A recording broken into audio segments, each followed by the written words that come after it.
but one example is like you got a rental.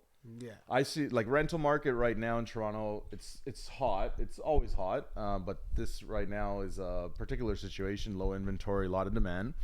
And yeah, you have people that will still have a higher price for their rental, thinking that the market's going to give it to them. And then if it doesn't work, like you got to make an adjustment.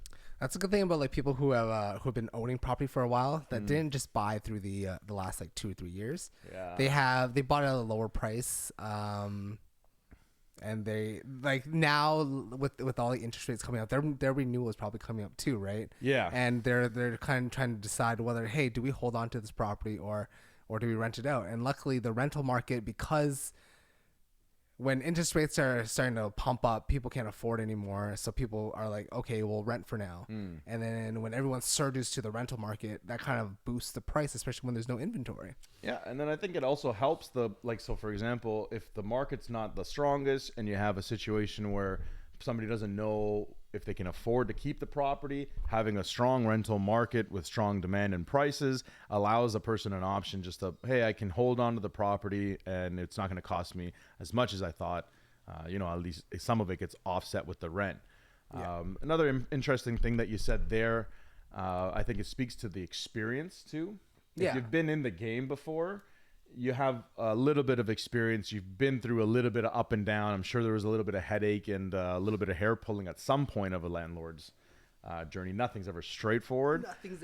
Right? But at the same time, that experience helps a landlord, navigate what to do in this kind of market, right? Yeah. I guess let's call the spades the spades.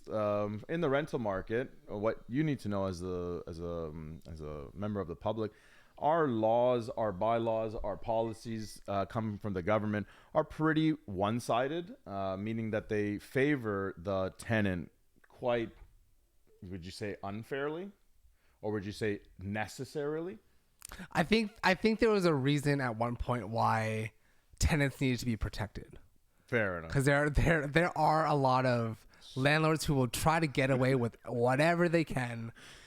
We call these slumlords, and they'll still try to jack up your rent, right? Like you live in there, and then they're like, "Oh, next year your term's up, right? We want more money. Give us like $500 more, right?" That was actually a very interesting thing that happened. It was 2018, right? That they started rolling out a lot of these tenant rules, founded under kind of like under Kathleen Wynne's last government while she was here. They introduced like the rent freeze. So we'll explain that to people. If you have a property that's built after 2018, if a tenant year lease is over, you can increase the rent given the right notice, right? By any amount.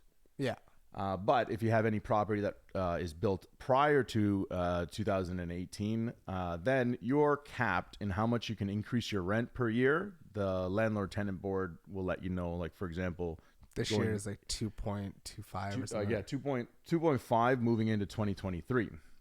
So that's meant to help people, the landlords, at least keep up with inflation. Hopefully. I mean, not this year. Yeah, but ultimately, like it's one of those things where it's like New York doesn't have that, right? Rent control. Is that correct? I'm not too sure. From what I understand, that's one of the things that you hear, like following people that are in different markets. It's like, yeah, somebody's paying $2,000 for a little dinky apartment, and all of a sudden $2,500. Yeah, and even more sometimes. So landlords have definitely some, not all. I'm a landlord, and I'm not an asshole. Hey, I don't know about that. I'm not an asshole. I fix the toilet when it needs to be fixed. I fix when the stove needs to be fixed. We don't sweat the small stuff, But you have a maybe like an example of like a landlord that's really off the rock, that's doing something that is clearly illegal. So you mentioned the price increase for a rent, right? Give me another example of like a landlord that's just kind of like, you can't do that. Lawn care. Like if it's a house, typically, or by the rules from the landlord tenant board, the maintenance of the exterior, so like snow shoveling, mowing the lawn, and all the stuff on the exterior is supposed to be the responsibility of the landlord, right? But sometimes they'll try to put it in the contract and be like, hey, you as a tenant, you're responsible for this. You do right? it. And then the tenants will sign it, and then they'll do it. But then they'll always get the question of being like, "Hey, do I have to do this?" I'm like, technically, no. But like, if you don't, you're probably not going to get it done. Yeah, like if you don't, if you don't agree to these terms, then the guy's gonna be like, "Oh, I'll just look for somebody else." Yeah, but even if the tenant agrees at that moment, it's not legal. legally binding. But if you were to go to that landlord and be like, "Hey, you can't make me do this," all right, you're just not going to have a shoveled driveway. You're not going to have a mowed lawn. Yeah, because the guy's not going to come back. Yeah, he's probably not going to come back and do it. That's definitely a tough one there, because usually what we're hoping for, and this is what the agents are supposed to do, is make everything clear for both landlord and for tenant. Yeah. So like when we're working with our tenants, for example, here's what your responsibilities are as a tenant. Yeah. This is what you're signing up for. And again, like whenever we're working with buyers or sellers or even renters or landlords, we're always there to promote our client's interests first. So if my client does not want to take care of these pieces of like the lawn or the shoveling or whatever, we'll let them know. We won't include that in our contract. Yeah. But the landlord might have that. Yeah. So then we negotiate with it.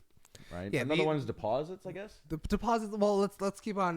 In order for a landlord to kind of get away with like putting the responsibility on the tenant, is offer them some money back or something, or some compensation. Right? Services rendered. Services rendered. So like, hey, here's $25. You take care of whatever. Yeah. And then that's legally binding because you're paying for a service. Compensation. No contract without compensation. Exactly. I guess, right? Right. Yeah.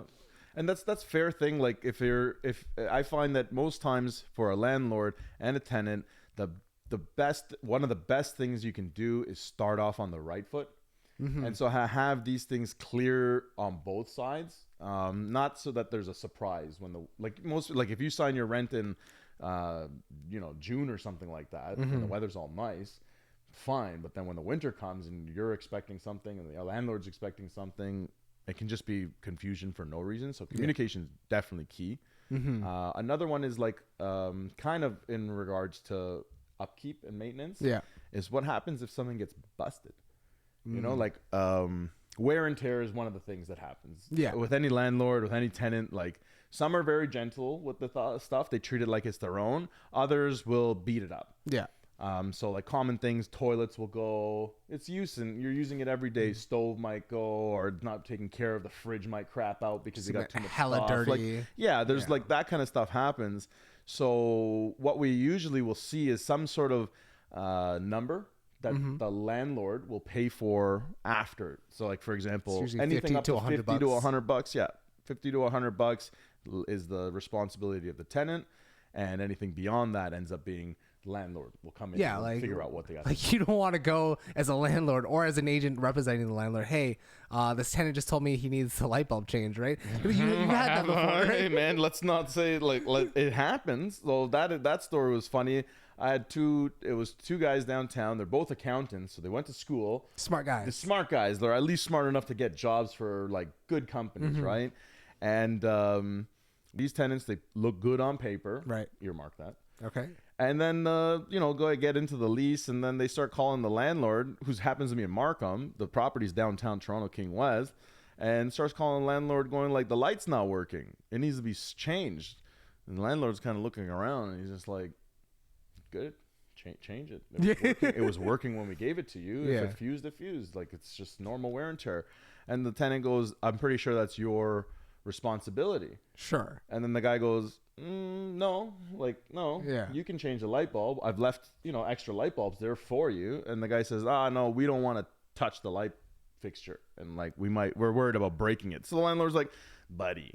It's just like, I'm not going to come all the way to screw a light bulb in, right? So anyways, that's kind of a little example there where tenant doesn't know and doesn't want to or whatever, and they put it back on the landlord. Landlord says, no, that's something small enough that you can handle. Yeah. And then it either gets fixed, not fixed, or somebody's neglecting something. Yeah. And that's something that I couldn't tell on paper, that these guys didn't know how to. No common sense. Nobody, you know what I mean? So like when you unpack the first part of it on paper, as a landlord, good, you got to be like great credit score, great income. What else do you was this the first property that they've that was into? It that was it. So like one of the things that we asked them was, have you guys lived together previously? Because we're like, look, we know that things can happen and people move out. we felt comfortable giving it to them at that time because there's a little bit slow time in the market. Mm-hmm. They were okay. They paid on time, which is number one. If your guy's paying on time as a landlord, you're not a whole lot you should be able to do. Ooh. Right? Yeah. Fair enough. So they weren't terrible. Yeah. They were just inexperienced. Yeah. But yeah, leading to a point, which is like, as a landlord, there's a lot of times that some people might say like they're being discriminated against or they didn't accept my offer to them. And it's really up to the landlord. Yeah. Right? For whatever reasons, they disqualify a person. But when things come on paper, usually it's all good. Yeah. It looks good. Looks like well done. I've had a client, a landlord client, just recently accepted a tenant. Mm-hmm. On paper, they applied by themselves. This the agent that represented them was like, this guy's a very quiet guy. He's single. Great income, great income, great credit. Like everything looked good. Mm-hmm. He moves in. And something that a lot of landlords ask for are post-dated checks, right? Because they don't want to go to obviously post-dated checks are voluntary. You don't have to provide them, but it's easier to give them up instead of having to like meet the landlord every single month to give him a check, right? Like email money transfer is cool too, but you just don't want to be reminding people. Yeah, e-transfers are great because technology has made things a lot easier, but to always have to go, hey, it's the first, where's my money? It's kind of annoying at sometimes, right? And it can get you as a tenant into trouble. Yeah. If you like, we'll get into that after. Yeah. So this tenant that moved in didn't have the checkbook at the time, so he's like, I've ordered it. Give me a week. It'll show up. Simply Financial. I think it was like TD. I don't know. Okay. We youngins don't have checkbooks anymore. I don't even have a checkbook. What do you mean? So like we waited for the checkbook. He got the checks. He called my client up and been like, hey, I have the checks. When and where do you want to meet? My client goes and meets him the other day, and he sees a girlfriend inside. Ooh. And my client calls me after. He's like, did you know he had a girlfriend? I'm like, no, I didn't know. Right. He's like, is she moving in? I'm like, I don't know. Right. I'm like, maybe she's just there for like a day. Maybe she's there for like 2 days, like 2 days a week. And they're just like, she's just staying there. And then he's like, come on, man. Like, I'm tired of all these tenants lying. Cause like the previous tenant that we had in there that we had to kick out friggin' only lasted a month because they had the agent decided to lie to us and not tell us about their pets. Oh, I was actually literally gonna say that right after. Humans are bad enough with pets, but yeah, continue. Yeah, so like the building allows pets, right? So one of the things as an agent you want that was representing tenants, make sure the building first allows tenants or allows pets. Yeah. And then second is to make sure that every building has a weight restriction. Right. So the weight restriction for this building was 25 pounds for a dog. And the dog that these guys had was a Doberman. Easily over 40 pounds, right? And day one, we got the complaint. We got the message from the condo corporation. No, like, these tenants, we understand that they just moved in, but they got to get out. Wow. Right. Wow. Because like either give the dog up or it's like your place. So then what happened? So we gave them notice, being like, hey, this isn't our choice. This is the building. You're breaking a rule that you agreed when you sign in a lease agreement in a condo. You're agreeing to abide by the rules of the condo as well. That's right. Because it's a corporation, right? You're living in a public building. Yeah, it's a city within a city, technically, with its own rules, regulations, policies. You break those rules, and then you're out, or you get the warning, right? You remediate what the problem is or get out. So they didn't want to get rid of the dogs, so they got out. What did it cost them? We took 2 months. So we took the last month plus an additional month for vacancy. Right. And then we kept the key deposit.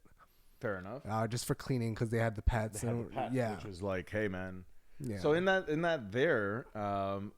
they go willingly? Like, what did they put up any sort of resistance? I think usually people, if you give them bad news like that, then they start fucking growling at you and they start like, what the fuck? This is not fair. I'm gonna go somewhere, tell CTV News. This is my rights, whatever. Property. These guys. So interesting. I don't know if it's because of their where their upbringing was. They're foreigners. They've just come to Canada. They're trying to start a new life here. I don't know how they brought their dogs over, but they also had 2 cats, and they were planning to bring another dog over.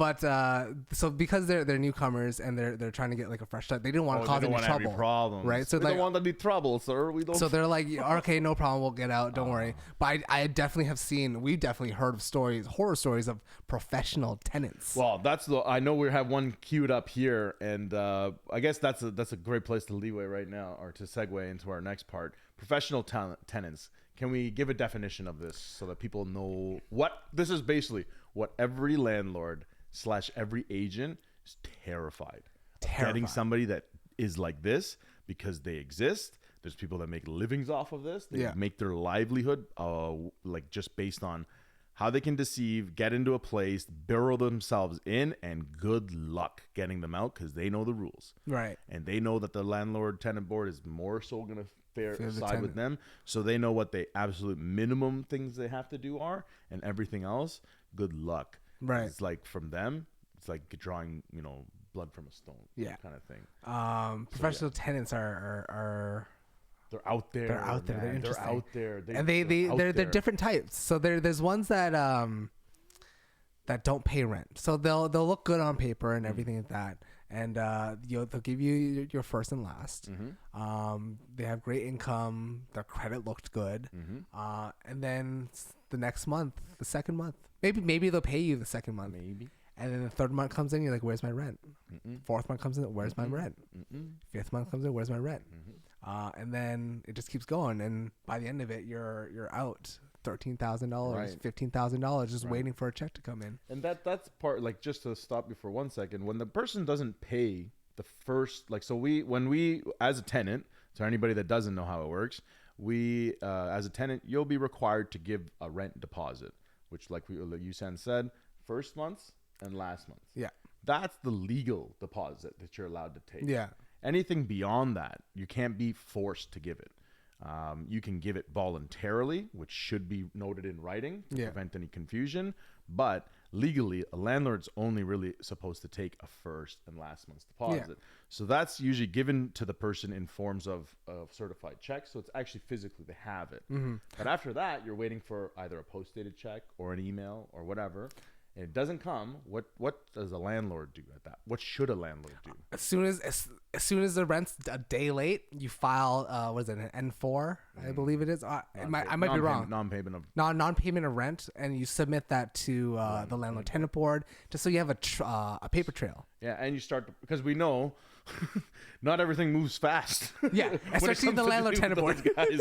They're still backed up for like years on years. Yes. But yeah, so like you as a landlord, you deliver notice to the tenant saying they're in breach of your contract, saying that there's going to be repercussions that come, and then this notice is also filed with the landlord tenant board, and it's mainly so that they can say the landlord is being prudent, they're following what they should follow, and they've started a process. Because if you wait for the second month, that waiting 1 month might cost you half a year, right? For how long the backups are, and you don't want to have that happening any longer. Because again, it can start as small as something like, "Here's your first month, no problem. Second month, no problem.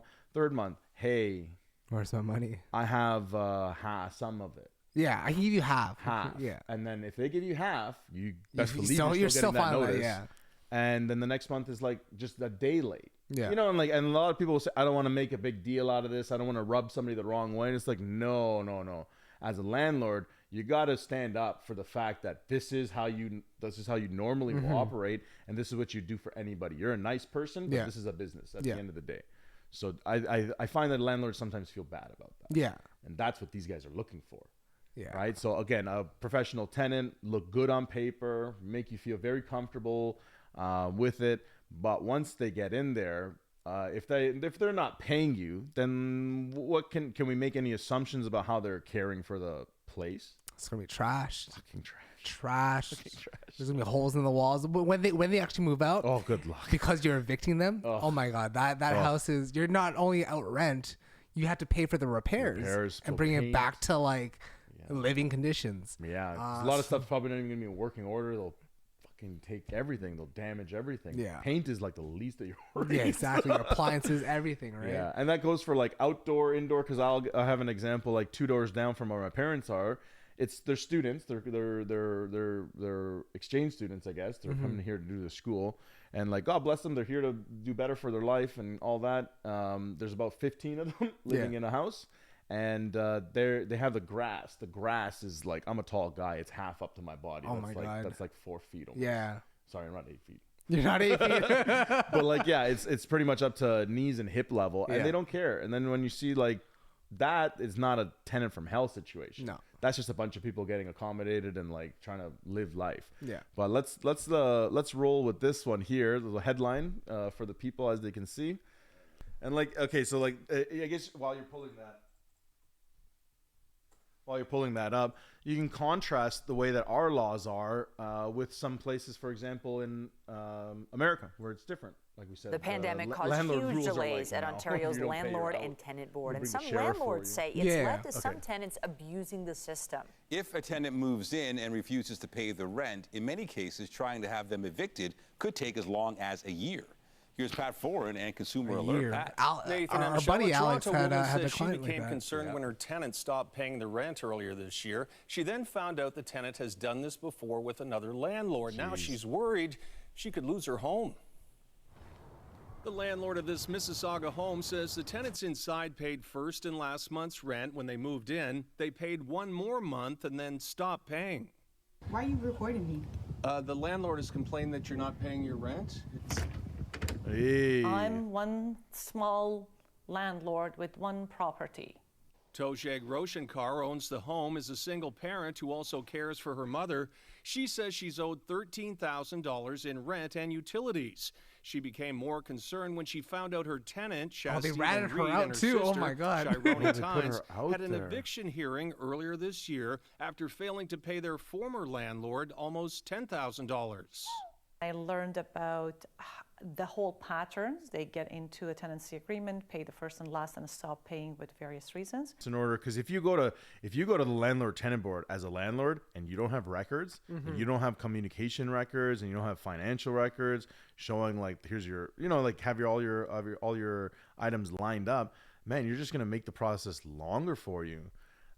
One surprising thing is, man, they put her on. They put that name out there. Yeah, usually there's some sort of privacy law that goes in with things, but I'm surprised they put her on blast.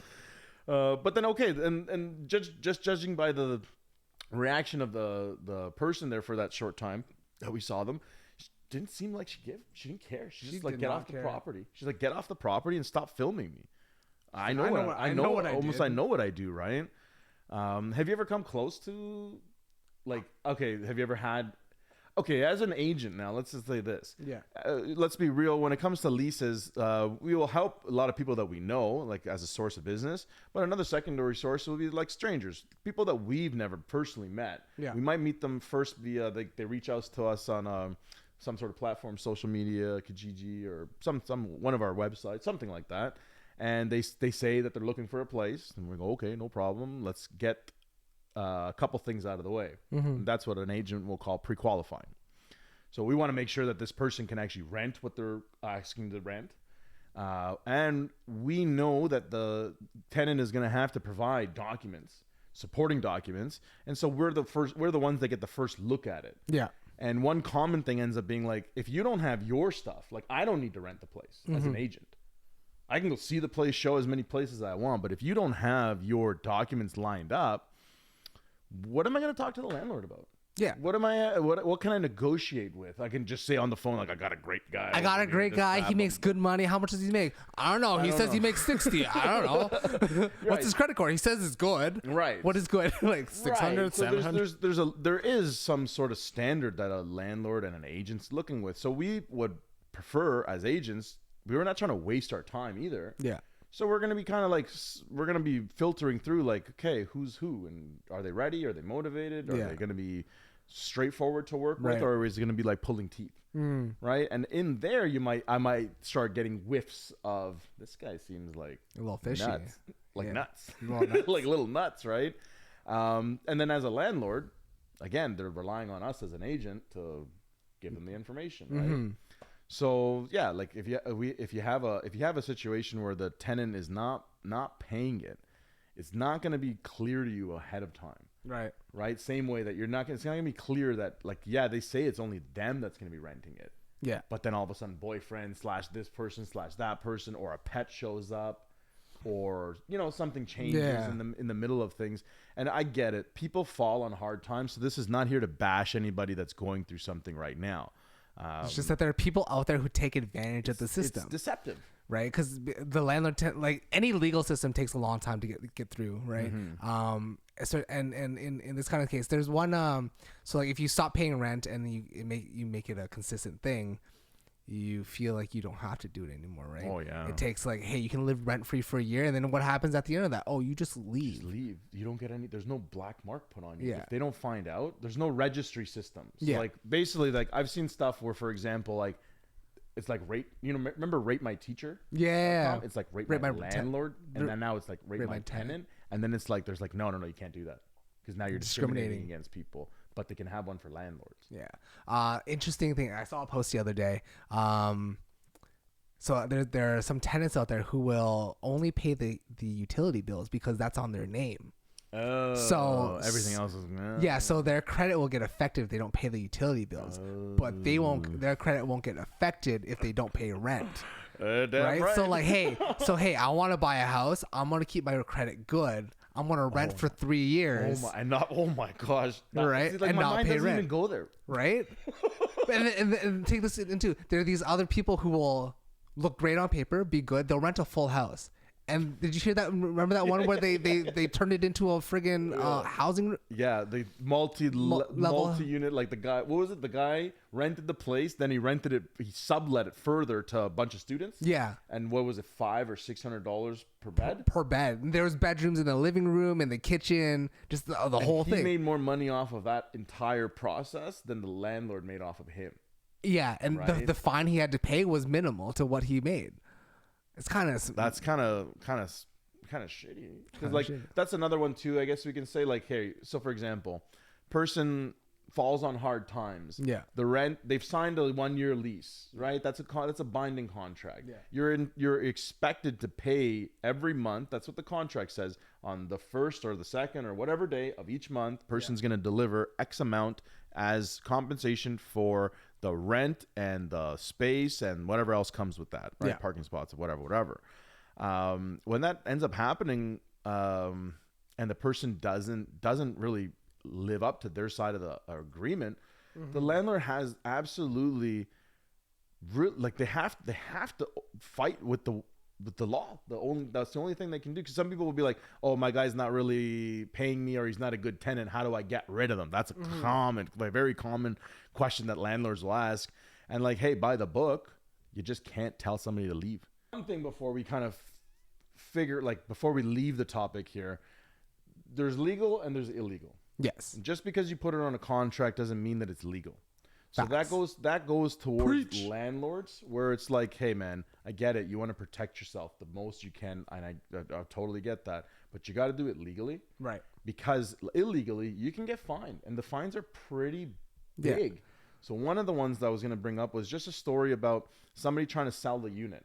Okay. Right. That's what their end goal was. The end goal was, we want to sell this unit, but they had a tenant inside who was paying kind of a below market value for the rent. It's not that they weren't paying, it's just that they weren't paying what other people were currently paying. They try to like sneakily make them sign an N11, which is to like end the lease. Yeah, so like basically first thing they do is ask nicely. Yeah. Hey man, I really need the condo for my, and you got to be careful what you say to the tenant because they're going to record that, best believe, right?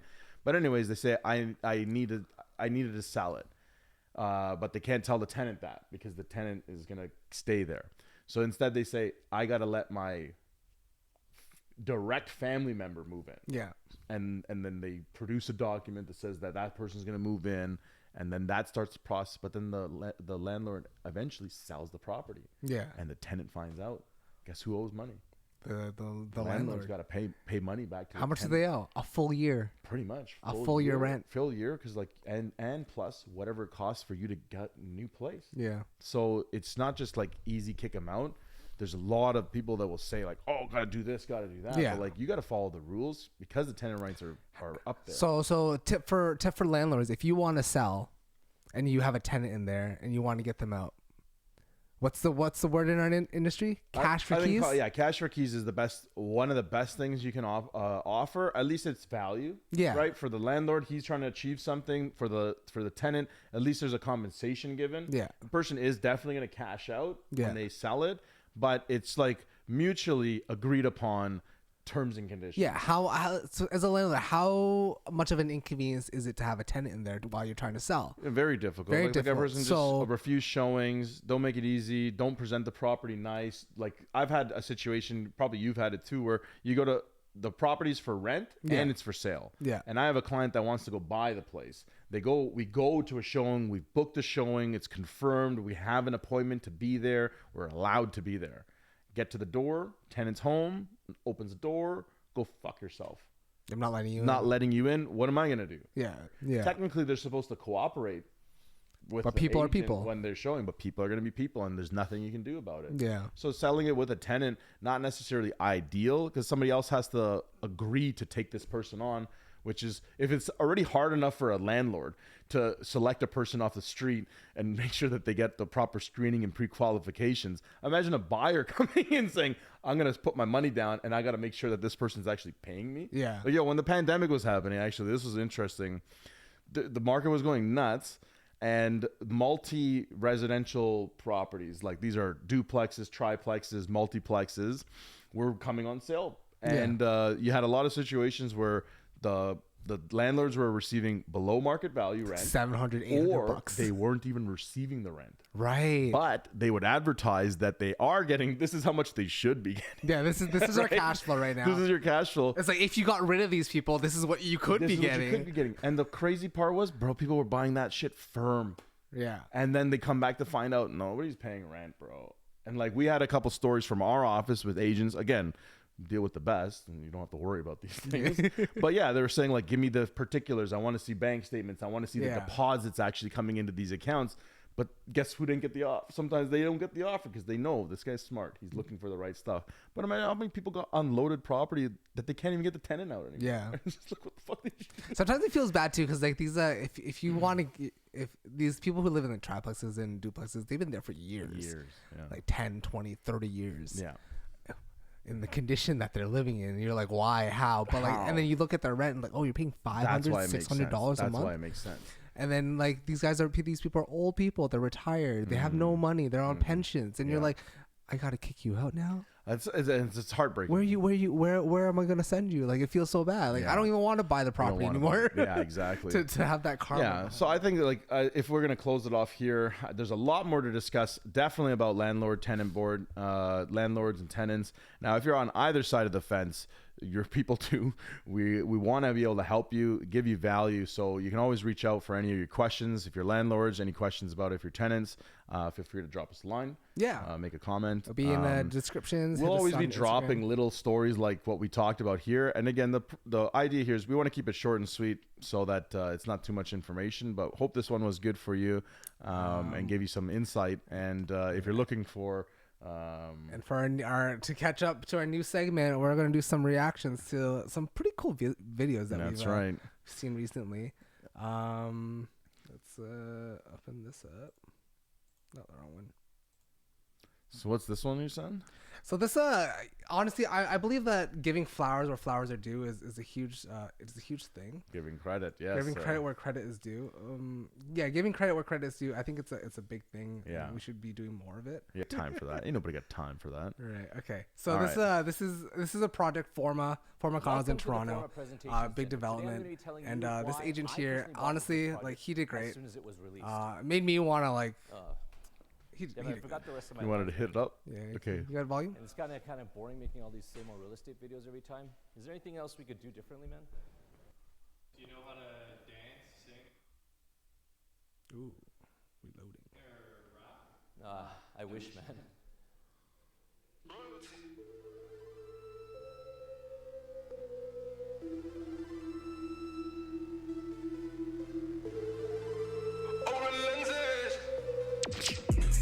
Stop it! No, pause it right now.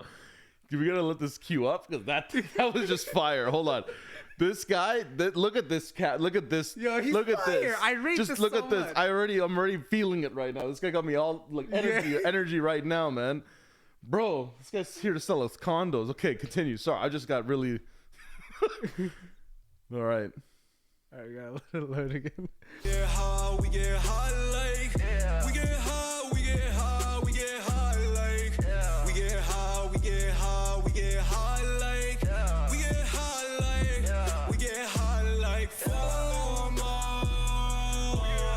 We get high like.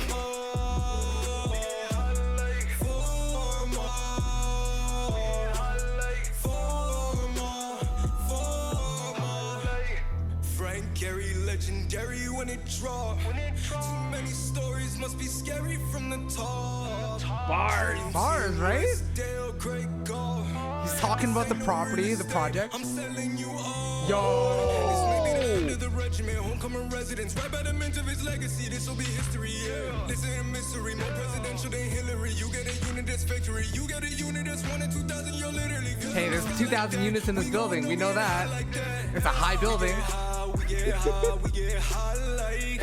We get high, we get high, we get high like. We get high, we get high, we get high like. We get high like. We get high like 4 more. Yo, this guy's so sick. Yo, this guy is a legend. Yo, this guy's selling projects. How do I give him my worksheets? Right? Yo. Wild. I think you just made my day, bro. Yo, that's, like that's it I right think there. yo, who is this guy compared? You remember one guy we were watching, Kondo Wong? Kondo Wong. No offense, I don't know if we can air it out like that, bro. This guy's this guy's a G. This guy's a G. I like that. I like that. I like that. One, he's talking about the project. He's given information about the builders. He's telling how many units there are. He's featured the neighborhood a little bit. Man, it gets you. It's like, man, That's like the black and white part of real estate, the numbers and the floor plans and the this and that, man, anybody can show you that. You can look at it yourself. But at least this is creative, man. That's creative. I just want to know. This is my speculation. You think he wrote the rap himself or he had a ghostwriter? Oh, leave that for 100% ghostwriter. Let us know. Do you think this guy wrote it or not? But yeah, that's one way, man. That definitely do something that other people aren't doing. And I don't know if you remember this one back in the day. I think 2019. Oh, play it. This is the Yellow House. So good. Let's see. This guy's an agent from Toronto too, and honestly, credit where credit's due, because there's a lot of agents who are out there who don't have who try to do this, and it falls very short because their whole thing is featuring themselves. Yes, they're not talking about the property, and right. they don't show off the property really well, and it's very tacky. Me-centric, yeah. And I think that's the one that, to me at least, from a marketing perspective, kind of rubs the wrong way. Like, is the service good? Is the product good? It's like open houses, right? Like open houses. Like, who's the open house for? It's for the agent, really. Yeah. But run that, DJ, run that. Let's see it. I don't know. The first one was hard to follow, but.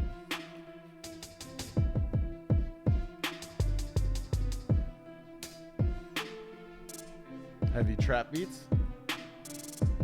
Lil Yellow House is nice and cozy. Come on in if you're feeling a bit nosy. Design your very own dream creation with a full renovation. Rent it out for 2 G's.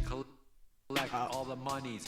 Fact, that's affirmative. A condo alternative. Move right in. It's truly homey. Owners loved it here by the I love his mustache. Testimony. Love it.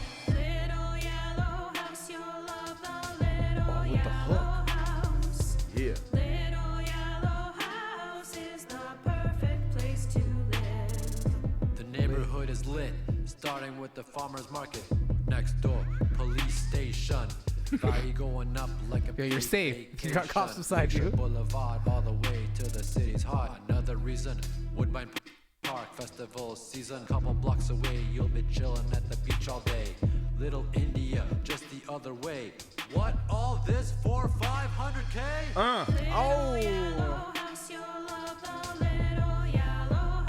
Does that girl come with the house? She's just there. She's singing about the yellow house. Like, welcome home to your little yellow house. Represent the beaches. represent. Yeah. Point to the area, showing you like, yeah. Hey, groceries, man. Yo, okay, now I'm. Was this guy was good? How long ago was this video? I was like 2019. It was sick. Like these two videos are good. Like give That flowers. was good. I like this. This guy was good too. He had some good bars. The other guy was just had hype. That's a club banging track. That's a club banging track. If you were track. to actually play that on the radio, Forma, you could actually people would be like, you know? Forma, we got it going on. This guy was good too. Yeah. But like that's I can appreciate, like you said, give the roses. Yeah. Give them the roses. Give the flowers what flowers are due, because it's not easy to put yourself out there to do that. Likewise, like we're not experts. Yeah. We just started doing a podcast. He's probably the former guy. Probably like was like, do I really do this?